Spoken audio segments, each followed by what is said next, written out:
بسم اللہ الرحمن الرحیم۔ السلام علیکم ناظرین، آپ کا میزبان علی امان آپ کی خدمت میں حاضر ہے۔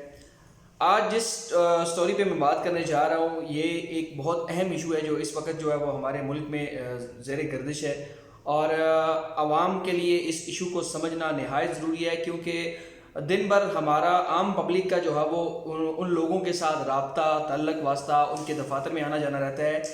ان کے کیا مسائل اور کیا ایشوز اس وقت چل رہے ہیں، ان چیزوں کو سمجھنا ہمارے لیے بہت ضروری ہے۔ آج میں جس ٹاپک کو آپ کے سامنے لے کے آیا ہوں وہ ہے انتہائی اہم ایشو ہے۔ یہ دو بڑے سرکاری بابو ہیں جن کے درمیان اس وقت جو ہے بڑی گھمسان کی جنگ چھڑ پڑی ہے۔ وہ گھمسان کی جنگ کون سے ایسے سرکاری بابو ہیں وہ میں آپ کو آگے تفصیل میں بتاتا چلوں گا۔ سب سے پہلے تو میں آپ کو یہ چیز اس میں بتاتا چلوں کہ یہ جو سرکاری بابو ہیں ان میں آپ کے D M G Pakistan administrative service اور اس کے ساتھ ساتھ صوبائی افسران جو کہ صوبوں میں تعینات ہوتے ہیں، ان دونوں کے درمیان یہ جو ہے وہ جنگ چھڑ پڑی ہے۔ یہ معاملات ان کے پہلے سپریم کورٹ میں ان کے مقدمات چل رہے تھے، اس کے بعد جو ہے وہ معاملہ cabinet establishment division prime minister of Pakistan, اب وہ سارا معاملہ سڑکوں پر آ چکا ہے۔ یعنی کہ افسران اب 1 نومبر سے قلم چھوڑ ہڑتال کرنے کی جانب جو ہے وہ جا رہے ہیں، کیونکہ جو ملک کے اس وقت جو حالات دیکھے جائیں تو پاکستان کے بہت سارے ایسے محکمے ہیں جس میں جو پیرامیڈیکل سٹاف ہے یا جو ہیلتھ کے جو ریلیٹڈ جو کیا کہتے ہیں سٹاف ہے، نرسز ہیں، اس کے علاوہ جو ٹیچرز ہیں، متعدد ایسے محکمے ہیں جو آئے روز سڑکوں پر آپ کو نظر آتے ہیں۔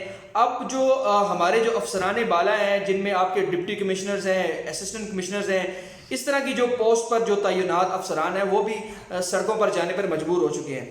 اب آپ اندازہ یہ لگائیں کہ جس ملک میں افسران جن کی دہلیز پر ہم نے صبح شام اپنے ذاتی مسائل اپنے ذاتی کاموں کے حل کے لیے جانا ہوتا ہے، اگر ان افسران کو ہی اس ملک کے اندر انصاف اور قانون میسر نہیں ہے تو وہ ہمارے مسائل کس طرح سے حل کر پائیں گے۔ اسی ٹاپک پہ بات کرنے کے لیے میں آج آپ کے سامنے کچھ چیزیں رکھوں گا اور آپ کو کچھ چیزوں کو سمجھاؤں گا بھی کہ اصل میں ایشو کیا ہے۔ یہ لڑائی سرکاری بابوؤں کے درمیان ہے کس چیز کی؟ یہ لڑائی بیسیکلی اقتدار کی لڑائی ہے، آپس میں جو ہے وہ سیٹوں کی لڑائی ہے۔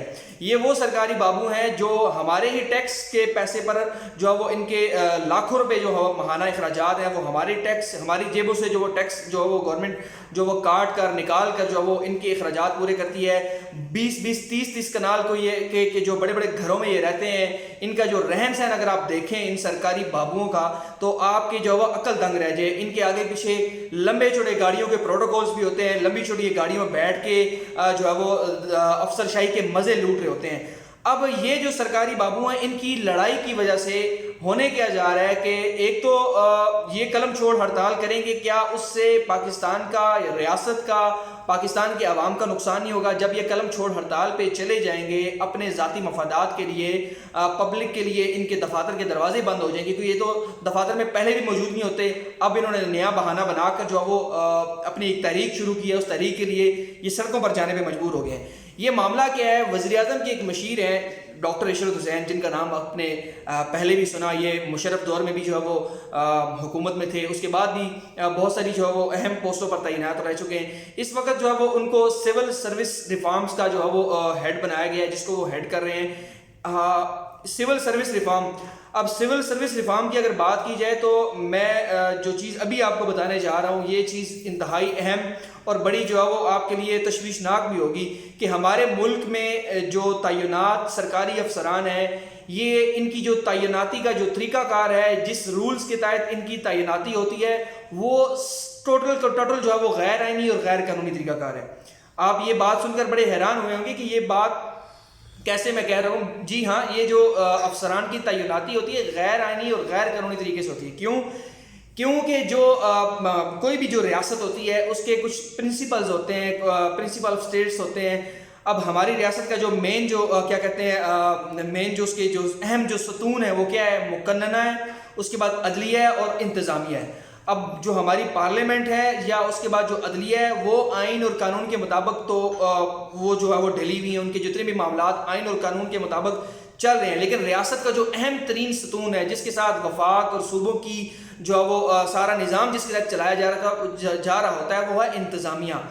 آج تک 1947 سے لے کر آج تک جو پاکستان کا جو اہم ترین ستون جس کو آپ انتظامیہ کا نام دیتے ہیں، انتظامیہ کو انتظامی ڈھانچے میں لانے کے لیے آئینی اور قانونی طور پر کسی بھی طرح سے آج تک کسی بھی حکومت نے کوئی کام نہیں کیا.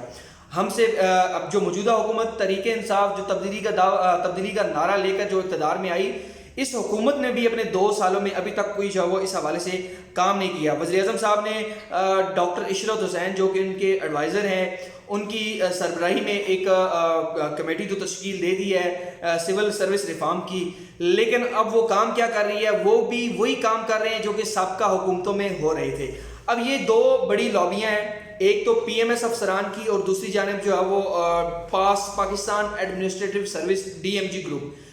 اب ہو کیا رہا ہے کہ وفاق جو ہے وہ آئین اور قانون میں جو ترامیم کی گئی، اس کے تحت صوبوں کو جو ہے وہ مکمل طور پر آزادی دی گئی کہ جی صوبے اپنے معاملات جو ہے وہ خود چلا سکتے ہیں. لیکن حقیقت میں ایسا کچھ نہیں ہے. حقیقت میں کیا ہے کہ وفاق ابھی بھی صوبوں کے معاملات جو ہے وہ وفاق سے بیٹھ کے کنٹرول کیے جاتے ہیں. اب اس کا جو سب سے بڑا جو ہے وہ آپ ثبوت یہ دیکھ لیں کہ جو بھی صوبے میں چیف سیکرٹری یا آئی جی تعینات ہوتا ہے، اس کی جو تعیناتی ہے وہ وفاق کرتا ہے. حالانکہ وہ صوبے کا اختیار ہوتا ہے، صوبے کو کرنی چاہیے، صوبے کے وزیر اعلیٰ کو جو ہے وہ کرنی چاہیے. وزیر اعلیٰ اتنے زیادہ ووٹ لے کر پہلے جو ہے وہ اپنے حلقے میں منتخب ہوتا ہے، اس کے بعد جو صوبے کی جو اسمبلی ہوتی ہے وہ اس کا انتخاب کرتی ہے. لیکن وزیر اعلیٰ کے پاس یہ اختیار نہیں ہے کہ وہ اپنے صوبے کا آئی جی اور اپنے صوبے کا چیف سیکرٹری لگا سکے.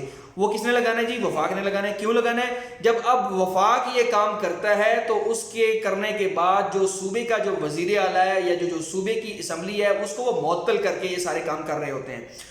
اب جو Pakistan administrative service D M G group جو اس وقت سب سے تگڑی لابی جس کو آپ سمجھتے ہیں، جس میں آپ کے سی ایس ایس کر کے جو آئے ہوئے افسران ہوتے ہیں سول سروس کے اندر، جس میں آپ کے ڈپٹی کمشنرز ہیں، اس میں آپ کے اسسٹنٹ کمشنرز ہیں، ان کی ایک بہت بڑی ایک مضبوط لابی ہے جو اس وقت جو ہے وہ کام کر رہی ہے. ان کی اس لابی کی وجہ سے جو صوبائی پوسٹوں کے لیے جو حقدار جو لوگ تھے، جو پی ایم ایس کر کے جو ہے وہ پی ایم ایس کا امتحان پاس کر کے پی ایم ایس کے امتحان کے ذریعے جو وہ صوبائی پوسٹوں کے لیے جو وہ سامنے آتے ہیں، ان کی پوسٹوں پر کس نے قبضہ کر رکھا ہے؟ وفاق کے لوگوں نے. وفاق کے وہ لوگ کون ہیں؟ ان کے پیچھے کون ہے؟ اس کے پیچھے اسٹیبلشمنٹ ڈویژن ہے، اس کے پیچھے ڈاکٹر عشرت حسین ہے. ان کا یہی ہے کہ جتنے بھی صوبے ہیں ان صوبوں کے اندر اپنے ہی افسران کو لگایا جائے تاکہ صوبوں کے معاملات بآسانی وفاق جو ہے وہ کنٹرول کر سکے. اب اس کے پیچھے ان کے کیا ویژن ہوتے ہیں؟ اس کے پیچھے ان کے ویژن یہ ہوتے ہیں کہ آپ کو پتہ ہے بھی کسی بھی ملک کی جو کیا کہتے ہیں ملک کا جو نظام ہے، وہ جہاں پہ عدلیہ کا اپنا ایک مقام ہے، فوج کا اپنا ایک مقام ہے، پارلیمنٹ کا اپنا مقام ہے، اسی کے ساتھ ساتھ جو انتظامیہ ہوتی ہے اس کا بھی بڑا ایک اہم رول ہوتا ہے. انتظامیہ میں آپ کے بیوروکریٹس آتے ہیں. بیوروکریسی ہی کسی بھی حکومت کو ناکام یا اس کو کامیاب کروانے میں اہم کردار ادا کرتی ہے، کیونکہ بیوروکریسی میں شامل جو آپ کے افسران ہوتے ہیں، جس طرح سے ڈپٹی کمشنرز ہو گئے، اسسٹنٹ کمشنرز ہو گئے، اور جو دیگر محکموں کے سیکشن آفیسرز ہوتے ہیں، وہ ان کا دن بھر جو ہے وہ رابطہ واسطہ تعلق جو ہے وہ پبلک کے ساتھ رہتا ہے. پبلک ڈیلنگ ان ہی لوگوں نے کرنی ہوتی ہے.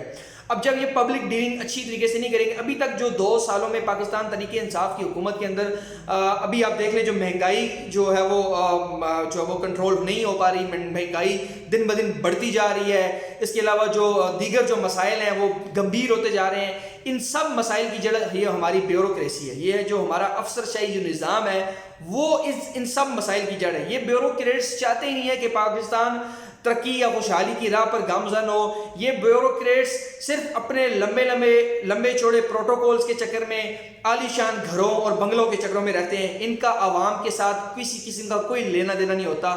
یہ عوام کے لیے نہ تو کام کر رہے ہوتے ہیں، نہ ہی عوام کے لیے کچھ سوچتے ہیں. ان کے مفادات کچھ اور، ان کی ترجیحات کچھ اور ہوتی ہیں. آپ دنیا کے کوئی بھی ترقی یافتہ ممالک اٹھا کے دیکھ لیں، کسی ایک ترقی یافتہ ملک کا مجھے نام بتا دیں کہ جہاں پہ یہ سی ایس پی یا پی ایس پی افسران کو تعینات کیا جاتا ہے تو ان کی تعیناتی کے بعد اس دنیا کے ملک نے ترقی کی ہو. جتنے بھی دنیا کے ممالک ہیں وہاں پہ کوئی بھی ایسا جو رول ہے وہ یا ایسے جو افسران ہیں وہ موجود ہی نہیں ہے. ان قوموں نے، اس ملک نے ترقی اپنی حکومتوں کے اپنے آپ کے بلبوتے پہ جو ہے وہ کی ہے. یہاں پہ تو سارا نظام ہی جو ہے وہ الٹا ہے. اب آپ دیکھ لیں کہ جو ڈی سی ہوتا ہے کسی بھی ضلع کا، وہ ایک طرح سے اپنے ضلع کا وزیر اعلیٰ کہلاتا ہے. اب ڈی سی کے پاس جتنے اختیارات ہیں آپ کی سوچ ہے. جتنے اختیارات ایک وزیر اعلیٰ کے پاس ہوتے ہیں اتنے ہی اختیارات ڈی سی کے پاس ہوتے ہیں اپنے ضلع کو چلانے کے لیے, مگر باوجود اس کے وہ کچھ بھی نہیں کرتے.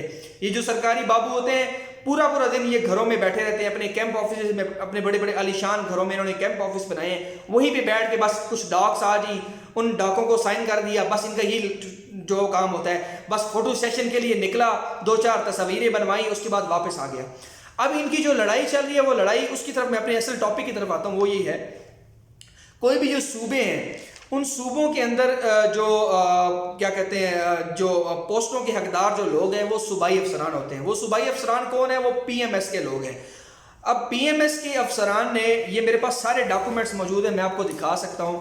یہ پرائم منسٹر آف پاکستان کو لکھے گئے لیٹرز کی کاپیز ہیں.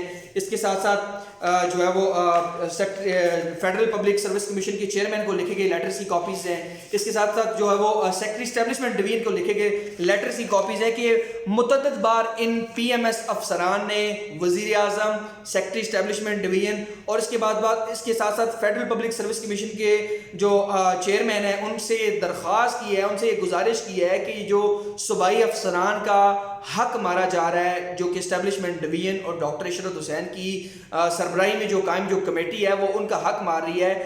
وفاق کے جو لوگ ہیں ان کو صوبے میں تعینات کیا جا رہا ہے. حالانکہ وفاق کے جو ایک جو کوٹا ہے اس کا کوٹا, اس کوٹے سے بھی جو وہ ڈبل ٹرپل جو وہ جو سیٹوں پر یہ لوگ اس وقت قابض ہیں. جو صوبے کے افسران جو پی ایم ایس کے تھرو آتے ہیں ان کو کھڈے لین کیا جا رہا ہے. آسان لفظوں میں آپ کو یہ بات کہہ رہا ہوں کہ ان کو کھڈے لین کیا جا رہا ہے. ان کو نہ تو کوئی اہم ذمہ داری دی جاتی ہے اور نہ ہی کسی اہم پوسٹ پر جو ان کو بٹھایا جا رہا ہے. یہ ایک مضبوط منظم لابی جو پاکستان ایڈمنسٹریٹو سروس اور ڈی ایم جی جو گروپ ہے اسی کی جو ہے وہ لابی جو ہے وہ آگے آ رہی ہے. اب ان کے درمیان جو جنگ چل رہی ہے اس جنگ کے تحت جو ہے وہ اسٹیبلشمنٹ ڈویژن کے ایس آر او ایک جو ہے وہ ایک ایگزیکٹو آرڈر پاس کیا گیا ہے, ایس آر او 1046/2020. اس کے اجراات کے بعد پورے ملک کے جو صوبائی افسران ہیں وہ احتجاج پر مجبور ہے. اب ہونے کیا جا رہا ہے کہ 1 نومبر سے جو میرے پاس جو اطلاعات ہیں, مصدقہ اطلاعات ہیں باوثوق ذرائع کے مطابق کہ یہ جتنے بھی پی ایم ایس افسران, صوبائی افسران جو ہے وہ 1 نومبر سے قلم چھوڑ احتجاج کر رہے ہیں. اور ان کا پلان یہ بھی ہے کہ ہم وزیر اعلیٰ ہاؤس اور اس کے بعد جو ہے وہ پنجاب اسمبلی اور دیگر جو اسمبلیاں ان کے باہر جو ہے وہ احتجاج کریں گے. اور کیونکہ ان کے مطالبات نہ تو اقتدار میں بیٹھے ہوئے لوگ سن رہے ہیں اور نہ ہی اسٹیبلشمنٹ ڈویژن جو ان کے جو مطالبات ماننے کو تیار ہے. اب سول سروس رول کے تحت جن یہ جو سی ایس پی افسران کی جو تعیناتی کی جاتی ہے, اس رول کی اگر بات کی جائے تو 1915 کا جو انڈین ایکٹ ہے, 1915 کا انڈین ایکٹ, کیونکہ جب برٹش راج تھا, بر صغیر پاک و ہند یکجا تھے, اسی ہی ایکٹ کے تحت ان افسران کی تعیناتی کی جا رہی ہے. اب وہ رول کیا ہے؟ وہ رول یہ ہے کہ وہ صوبوں اور وفاق کے درمیان ایک معاہدہ ہوا تھا.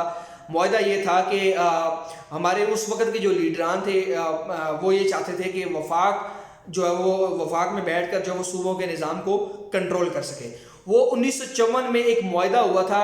اس معاہدے کی کاپی اب اسٹیبلشمنٹ ڈویژن کے پاس ریکارڈ میں موجود ہی نہیں ہے. جس رول کی بنیاد پر ان سی ایس پی یا سول سروس میں جو افسران جو آتے ہیں ان کی تعیناتی کی جاتی ہے, اس رول کی جو 1954 میں معاہدہ جو ہوا تھا اس معاہدے کی کاپی ہی موجود نہیں ہے. اگر ایک چیز جس چیز کی جو ہے وہ آپ بنا پر آپ کسی ذمہ دار بندے کو اس کی ذمہ داری دے رہے ہیں, کسی پوسٹ پر اس کو تعینات کیا جا رہا ہے, اس رول کی نہ تو آئینی کوئی حیثیت ہے اور نہ ہی کوئی قانونی حیثیت ہے.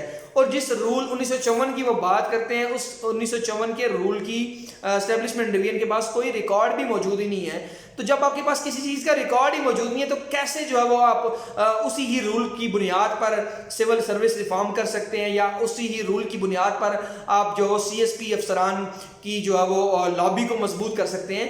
یہ ایک منظم جو ہے وہ گروہ ہے, منظم لابی ہے جو کہ ملک کے آئین اور قانون کے ساتھ نہ صرف غداری کر رہے ہیں بلکہ وزیر اعظم کو بھی گمراہ کیا جا رہا ہے. اس کے ساتھ ساتھ جو سپریم کورٹ میں جو کیس چل رہا ہے اسی معاملے کو لے کر, 1954 کے اس رول کو لے کر جو ایک کیس چل رہا ہے 2010 سے وہ آج تک جو وہ زیر سماعت ہے, اس بات سے بھی جو ہے وہ محترم وزیر اعظم اور ان کی کیبنٹ کو جو ہے وہ ان کو اس بارے میں بھی نہیں بتایا جا رہا کہ آلریڈی اس معاملے پہ کیس بھی چل رہا ہے. ان ساری چیزوں سے جو ہے وہ وزیر اعظم کو لائلم رکھ کر جو ہے وہ سارے معاملات کو ڈاکٹر عشرت حسین فرد واحد اور اسٹیبلشمنٹ ڈویژن جو ہے وہ یہ سارے معاملات کر رہی ہے. اس سے ہوگا کیا کہ آپ کے صوبائی افسران جو باقی جیسے دیگر محکموں کی طرح جو لوگ سڑکوں پر نکلے ہوئے ہیں، اسی طرح سے آپ کے صوبائی افسران بھی احتجاج پر مجبور ہو جائیں گے. جب یہ صوبائی افسران احتجاج پر مجبور ہو جائیں گے تو نہ تو آپ کے دفاتر میں کام ہوں گے، اوپر سے پبلک بھی تنگ ہوگی. جب پبلک تنگ ہوگی تو ڈیفینیٹلی گورنمنٹ کو بھی اس کا بہت زیادہ نقصان ہوگا. تو یہ جو کام کرنے جا رہے ہیں سول سروس ریفارم کے ذریعے، اس سے آلریڈی 1954 کا جو رول ہے، پاکستان کا پہلا آئین کب نافذ ہو رہا ہے؟ 1956 میں. جب پہلا آئین ہی آپ کا 1956 میں نافذ ہو رہا ہے تو کیسے آپ 1954 کے CSP رول کے تحت ان افسران کی تعیناتی یا تقرری کر رہے ہیں؟ ان کی جو اتنی بھی تعیناتیاں یا جو تقرریاں ہو رہی ہیں وہ سب غیر آئینی اور غیر قانونی ہیں. 1954 کے رول کی نہ تو کوئی آئینی طور پر کوئی حیثیت ہے اور نہ ہی قانونی طور پر اس کی کوئی حیثیت ہے. سب سے پہلے میں ذاتی طور پر میرا یہ خیال ہے وزیر اعظم کو یہ چاہیے کہ یہ جو PMS کے 4000 صوبائی افسران ہیں ان کو ایک موقع دیا جائے کہ وہ آپ کے پاس آئیں، ان کو اپنے پاس بلائیں، ان کے جو معاملات ہیں ان کے معاملات کو سمجھا جائے، ان کے معاملات کو حل کرنے کے لیے ان کی بات کو سنا جائے. پرائم منسٹر کو لکھے گئے لیٹرز کی کاپیز بھی میرے پاس موجود ہیں کہ انہوں نے متعدد بار اس معاملے کو وزیر اعظم کے سامنے بھی اٹھایا لیکن ادھر سے بھی کوئی جواب نہ آیا. اس کے ساتھ ساتھ فیڈرل پبلک سروس کمیشن کے چیئرمین کو، اسٹیبلشمنٹ ڈویژن کو، یہ جو 4000 صوبائی افسران اگر ان کی بات وزیر اعظم نہیں سنیں گے تو یہ لوگ کہاں پہ جائیں گے؟ اگر یہ لوگ سڑکوں پر نکل آئیں گے تو نقصان عمران خان صاحب، میں یہ بات آپ کو کہہ رہا ہوں، آپ وزیر اعظم ہیں، اگر آپ کے ملک کے صوبائی افسران احتجاج پر مجبور ہو کر سڑکوں پر نکل آئے تو اس کا نقصان آپ کو اور آپ کی حکومت کو ہوگا. یہ جو اسٹیبلشمنٹ ڈویژن میں جو لوگ بیٹھے ہیں یہ تو اپنی منمانیاں کر رہے ہیں، غیر آئینی اور غیر قانونی کام کر کے جو ہے وہ آپ کو بھی یہ گمراہ کر رہے ہیں. اس کے ساتھ ساتھ سپریم کورٹ کی جو ریٹ ہے اس کو بھی چیلنج کر رہے ہیں. سپریم کورٹ کے اندر جو آلریڈی اس سے ریلیٹڈ جو کیس چل رہا ہے اس سے بھی آپ کو انہوں نے لائلم رکھا ہوا ہے. اگر یہ اس سول سروس ریفارم کا جو انہوں نے ڈھونگ رچا رکھا ہے، اس ڈھونگ کو یہ عملی جامہ آئینی اور قانونی طور پر پہنا لیتے ہیں تو یہ آئین اور ملک پاکستان کے آئین اور قانون کے ساتھ کھلم کھلا ایک فراڈ ہوگا اور ایک دھوکہ ہوگا. تو لہٰذا آپ کو چاہیے کہ ان افسران، یہ جو صوبائی افسران ہیں PMS سے جو لوگ آپ سے مسلسل رابطے کر رہے ہیں، ان کی بات کو سنا جائے، ان کے معاملات کو حل کیا جائے اور یہ جو دو اداروں میں ایک بڑا ٹکراؤ ہونے جا رہا ہے اس ٹکراؤ سے جو وہ بچایا جائے. تو یہ جو آج کا جو ٹاپک تھا میرا یہی تھا کہ جو صوبائی افسران اور پاکستان ایڈمنسٹریٹو سروس کے درمیان جو ایک گمسان کی جنگ چھڑ پڑی ہے، اس جنگ کو روکنے کے لیے اب وزیر اعظم کو خود میدان میں کودنا پڑے گا تاکہ ان معاملات کو جو وہ کنٹرول کیا جائے. اس سے پہلے کہ حالات آپ کے کنٹرول سے باہر ہو جائیں آپ ان معاملات کو خود دیکھیں اور خود ان معاملات کا حل نکالیں. تو اسی طرح سے مزید کرنٹ افیئرز اور مزید انفارمیٹیو ویڈیوز کے لیے میرا یوٹیوب چینل جو ہے وہ دیکھتے رہیں. امید کرتا ہوں کہ آج کے میرے اس ویلاگ میں بہت ساری ایسی چیزیں ہیں جو کہ میں نے جو آج کا ٹاپک چوز کیا تھا اس ٹاپک سے متعلقہ جو چیزیں ہیں وہ آپ کو کچھ سمجھ آ گئی ہوں گی. اگر آپ کو مزید اس سے متعلقہ کچھ ڈاکومنٹس یا سوالات ہیں وہ آپ مجھے میرے فیس بک پیج کے ذریعے علی اوان آفیشیل کے نام سے میرا فیس بک پیج ہے، اس پہ بھی آپ مجھے میسج کر کے یا واٹس ایپ کر کے آپ پوچھ سکتے ہیں یا نیچے کمنٹ کر کے بھی آپ مجھ سے پوچھ سکتے ہیں. تو آخر میں دوستوں سے گزارش یہ ہے کہ جنہوں نے ابھی تک میرا چینل سبسکرائب نہیں کیا وہ میرے چینل کو سبسکرائب کریں، اس کے ساتھ لائک بھی کریں اور بیل آئیکن کے بٹن کو لازمی دبائیں تاکہ آپ کو میری نئی آنے والی ویڈیو کا بر وقت نوٹیفیکیشن مل سکے. ملتے ہیں انشاءاللہ اگلے ویلاگ میں. اللہ حافظ.